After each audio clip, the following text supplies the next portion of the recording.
I see so many people dreaming about meeting their other half and having a happily ever after kind of love life. So if you are one of them and you'd like to know what the spiritual literature has to say about the twin flame journey, then stick around because I'll be talking about it today. Hi, I'm Juliana. If you are into self-development, especially on the topics of mind, body, and soul, then for sure this channel is for you. I really appreciate if you subscribe and activate the notification bell.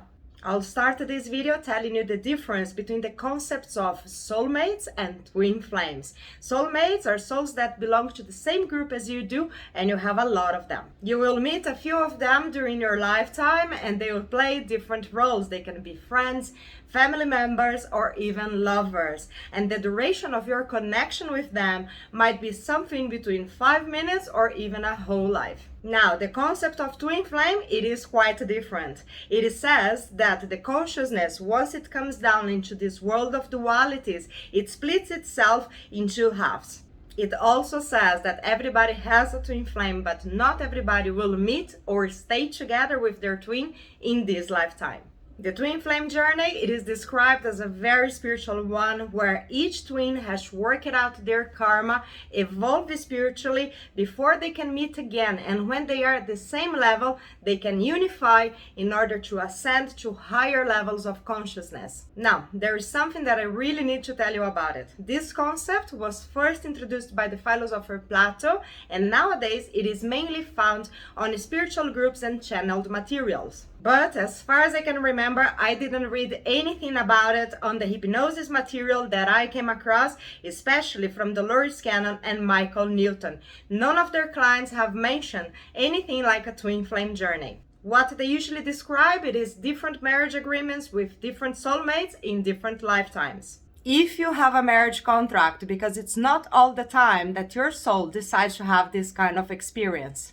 And these contracts, they can be karmic, which means you are balancing negative energies from the past, so they're kind of a hard relationship to go through, or it can be with a soul friend, which you get along with and you want to grow and evolve together. So this one here is definitely much easier than that one. And the reason why you have different partners in different lifetimes, it is because you want to grow and evolve. So if you stick always to the same person, that won't really happen much.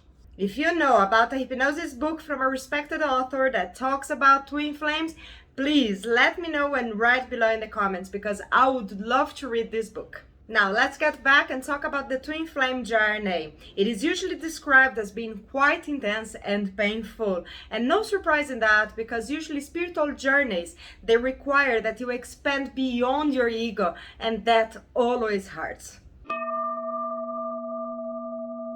Before you reach the point where you can be together and have the romantic relationship of your dreams, you gotta go through some phases. Different people on the internet, they talk about different numbers. On today's video, I'll resume them into 5. The first phase, it is called the fairy tale. You meet this amazing person with whom you have an incredible connection, and it feels like your whole world starts to make a lot of sense. The beginning of the relationship, it is like heaven on earth because your loved one will give you everything that you need, and that will make you feel like a complete person. You gotta think about the twin flame souls as if they were a perfect representation of the yin and yang symbol, which means they have exactly the same core energy vibration, and all the rest is pretty much the opposite that fits perfectly. But these polarities will not allow that peace last for long, and soon it will start the second phase, which is called roller coaster. During this phase, you can expect your insecurity to be triggered along with your deepest emotional wounds. Some of these wounds are fear of abandonment, I'm not good enough, I don't deserve it, I'm not lovable, plus all other insecurities that you might have. Your twin flame will mirror all of your needs, desires, and dreams, and also all of your shadows, so you can work on your ego. And that can be very painful and devastating. And because of that, some people say that the twin flame journey, it is not about getting together, it is about working on yourself. After going through this intense emotional roller coaster full of ups and downs, it will not take you long to reach the third phase, which is called the runner and chaser dynamics. As the name says, the relationship becomes a sort of a cat and mouse game where usually the most spiritually advanced twin chases the other one. And the runner shuts down emotionally because he gets very overwhelmed by his own feelings. Depending on the level of spiritual maturity that both twins have, these running and chasing dynamics can last years. During the physical separation phases, there are two main problems. One of them, you cannot cut energetic cords as you do with your other soulmates because your twin, it is part of your own soul.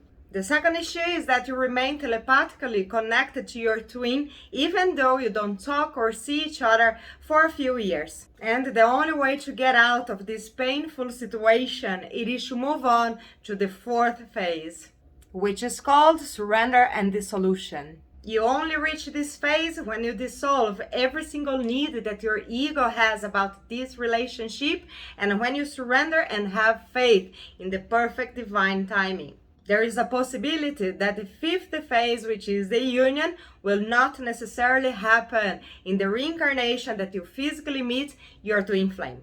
It will only happen when both twins are ready, and by being together, because they share the same vision and mission, they'll do some sort of work that will benefit the whole humankind. Remember, it is a spiritual journey about ascension.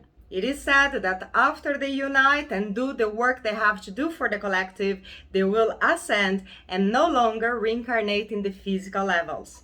Which might explain why I never read about them on the hypnosis books about past life regression. Now, pay attention here. There are a lot of toxic relationships that people claim to be twin flames and they are not. And actually, it doesn't matter if it's a soulmate or a twin flame relationship. If the person is poking your ego and bringing up your shadow side so you can have a look at them, just take advantage of the situation and work on yourself in order to grow and evolve. I have 2 more videos that you might enjoy. I really hope today's video has helped you somehow. Thank you so much for watching and see you soon.